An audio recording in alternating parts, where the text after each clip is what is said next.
at the halfway point of Strange New Worlds. As always, I'm Al, this is a Geek in Review, and I'm going to be talking about Star Trek Strange New Worlds, Episode 5, Spock Amok. So if you've not seen it, this will contain spoilers. So it opens on Vulcan, and seriously, where's the water on this planet?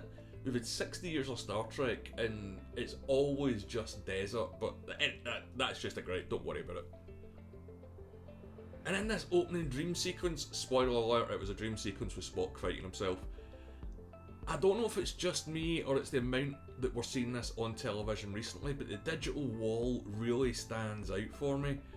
I don't know if it's because of shows like this in Obi-Wan, but it's a lot more noticeable to me now, especially last week as well, with the cargo bay backdrop. It just looked so fake. And we do get the original TOS combat theme, and it does feel like a TOS episode, but what a weird intro. And I was wrong, the damage from last week is getting repaired, so we're getting some episode continuity, and I do like that. And we also get mentions of the Klingon War as well. Now Spock gets the log, so he gets the episode, and he's picking up with his wife where he left off in episode 1. And I've got to be honest, I don't like the awkward comedy between them in his quarters at the start. And if I'm being really honest, I don't like when Star Trek tries to do comedy. Those episodes just don't work for me. But the main story is a diplomatic one. Starfleet needs to negotiate a sort of trade route with these aliens called the Rongovians. So it's a comedy Spock episode with disagreeable aliens, and the crew also get shore leave thrown in as well. Oh, and April's back, and Pike, if you're asking me, doesn't really suit that green jacket. The sleeves just look really weird. But I did like the Pike and April stuff. It does feel like these guys are two professionals talking to each other, which they are. So on shore leave, Chapel is going to meet her fuck buddy, but we still don't get any Ortega's story. She's just in the background as well. Come on guys, we're at the halfway point. And I know I said I'm going to be hard on Star Trek comedy episodes, but Mbenga just can't do comedy. I'm sorry, but that whole scene with the hat and the transporter just fell really flat for me. And Spock somehow ends up at dinner with Chapel and then back with his wife. I mean, come on man, like, think about it, your wife's going to find out about that. But we do get some Spock trauma about his childhood, so that's us 4 for 5 in these episodes with trauma. And to better understand each other, they do a sort of mind meld, and the comedy spin-off here is that they swap bodies. The argumentative aliens only want to deal with Spock, and I suppose that's some sort of drama.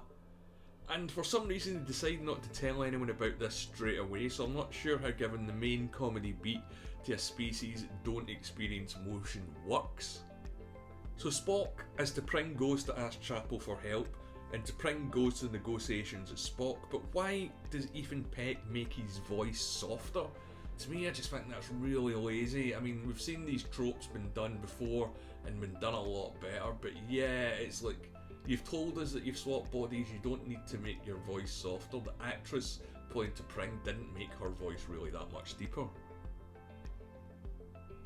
So it's a shore leave argumentative alien Spock body swap comedy episode.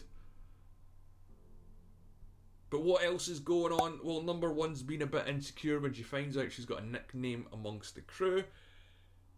And I get why she'd be a bit insecure, but why would she be surprised? She's been a junior officer herself, and I'm sure she's heard that other officers have nicknames over the years. Also, is it just me, but every time La'an and number 1 are together, I can't help but notice the height difference between these two actresses. And they get their own story, which is sort of good cop, bad cop thing, and then it turns into Enterprise bingo, and then it turns into an episode of Lower Decks. I'm not even sure why this story is even here. It just seems totally out of character for both of them. It seems like they're turned into Nog and Jake Sisko in season 2 of Deep Space Nine for an episode. But in saying that, it is also nice to see Mbenga relax without having to release his daughter from captivity. And then there's a run-in with this Vulcan who's a dick, so are Vulcans back to being dicks again? Or was it just me, or was it just that guy? I mean, Trek's moved on from the Badmirals thing, so I suppose that's progress. So it's a shore leave, disagreeable aliens, comedy, Spock, understand your partner better through a body swap episode. And I've got to ask, who was this for? We didn't learn anything new about anyone, and nearly every character got their screen time throughout this episode, apart from Hemmer and Ortegas, who again have been sidelined. I didn't care about the comedy, I didn't care about the aliens. I did like that we got to see more of Starfleet and how it works and their attitude to other species. That was pretty good. And again, they've dropped the whole Badmirals thing from Trek for a while. But yeah, I'm really disappointed with this episode. It's not taking us anywhere or not paving any new ground. And while there might be the odd chuckle here and there, this certainly isn't comedy.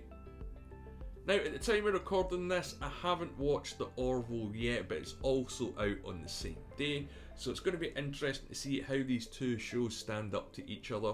As the trailers that I've seen from the Orville, the scope of Season 3 looks to be a lot bigger.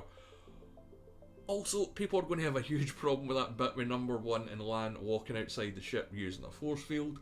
Yeah, it was a cool idea when you think about it. Just beam in some air and do your work and do what you want. But man, the fan base is going to kick off about that one. And also that weird outro music didn't work for me either. So yeah, at the halfway point, I think it's safe to say that Strange New Worlds for me is a bit of a mixed bag. While I'm enjoying the characters, I'm not enjoying the stories, if that makes sense. But as always, let me know what you think in the comments below, not only about this episode of Strange New Worlds, but about the whole season up until now, or you can follow me on Twitter at the Geeks Reviews. If you've made it this far, please leave a like on the video, and if you haven't subscribed, do that as well. Thanks for watching, bye!